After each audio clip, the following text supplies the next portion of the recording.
Hi guys, welcome back to the Home and Homestead. If you're new, I'm Rebecca.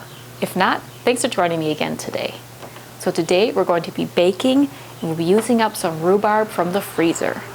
I like to head to the freezer in the spring and take and use whatever fruits and vegetables I can in order to make room for the new harvest that'll be coming in over the next weeks and months. And rhubarb is one of those items that we have on the property, and I like to prepare and freeze them so that I can use that throughout the year. So today we're going to be making a rhubarb pudding cake. This is a good old-fashioned recipe and I hope you enjoy it. So let's head to the kitchen and put together our rhubarb pudding cake. So the first thing we need to do for preparing our rhubarb pudding cake is add our star ingredient, which is rhubarb. So in the bottom of an 8x8 glass baking dish, I'm going to put about 2 cups of chopped rhubarb.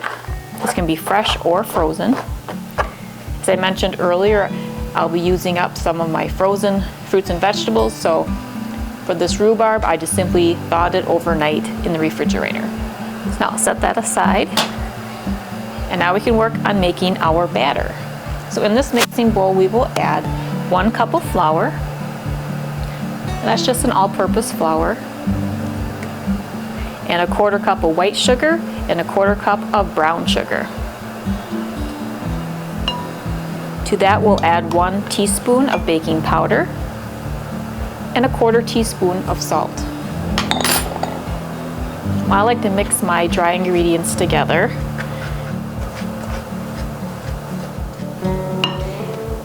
Now we can start adding in our wet ingredients. So I have 3 tablespoons of butter that's melted,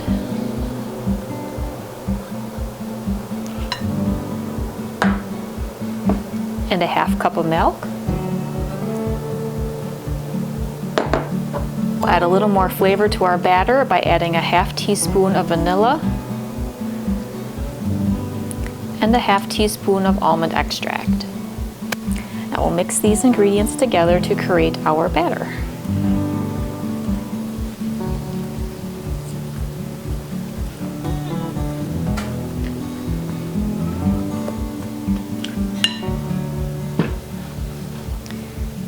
Now what we're going to do is pour our batter on top of our rhubarb in the baking dish.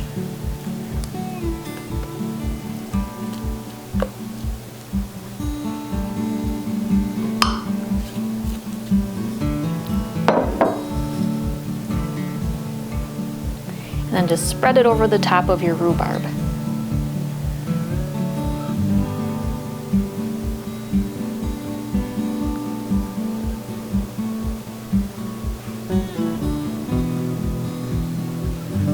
Now we'll add our topping. So in this bowl I have 1 cup of sugar and 1 tablespoon of cornstarch, and I mix it all together real well. I'm just going to sprinkle this over the top, make a nice thick covering over our batter and the rhubarb. If you wanted it to be a little less sweet, you could do 3/4 cup of sugar in this topping layer. But this is creating a pudding cake, so you do need that sugar to help create that pudding texture. And rhubarb can be rather tart. And now for the final ingredient, 2/3 a cup of boiling water.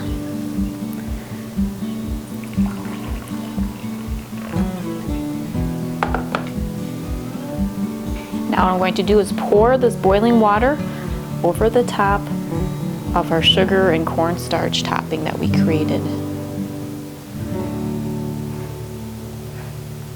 There we go. Now we'll put our rhubarb pudding cake in the baking pan over a lined baking sheet or cookie sheet, and I have the oven preheated to 350 degrees. Now we'll bake this for 45 to 50 minutes or until the top of our cake has a nice crispy and golden brown topping, and we can take it out and allow it to cool completely.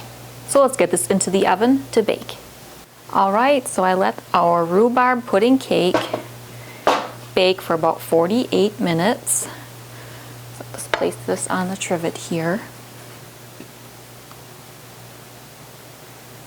We have a nice golden brown and crispy topping here with that sugar and cornstarch, and then the boiling water we poured on top created this nice topping here. So now what we're going to do is allow our rhubarb pudding cake to cool and set, and then once that happens I can cut into this and we can have a taste. You can really smell the almond extract and that tart rhubarb.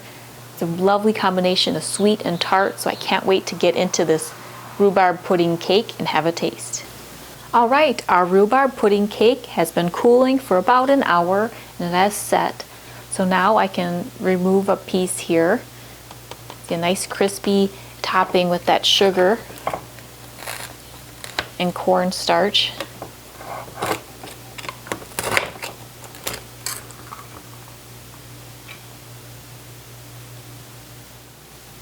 You can see a nice light and soft cake here with this pudding layer that we created with the rhubarb and the different types of sugar and the milk. A very light and old-fashioned recipe using rhubarb. Really delicious. And with that almond extract, you really get the flavors of like a coffee cake in the batter of this cake. So it's a nice, soft and moist cake with a crispy sugar topping.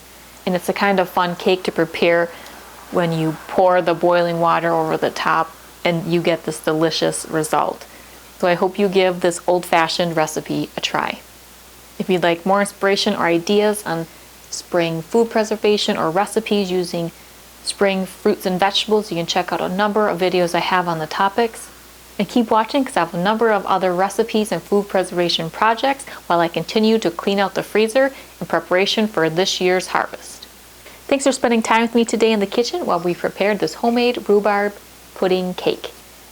It's a sweet and tart, classic and old-fashioned recipe, and it's a wonderful way to use up rhubarb. So I hope you give this recipe a try. If you're new to the channel or haven't done so yet, I would really appreciate you subscribing. If you enjoy this or any other video that you watch, please be sure to give it a thumbs up. Well, I hope you're having a great day. See you next time. Take care.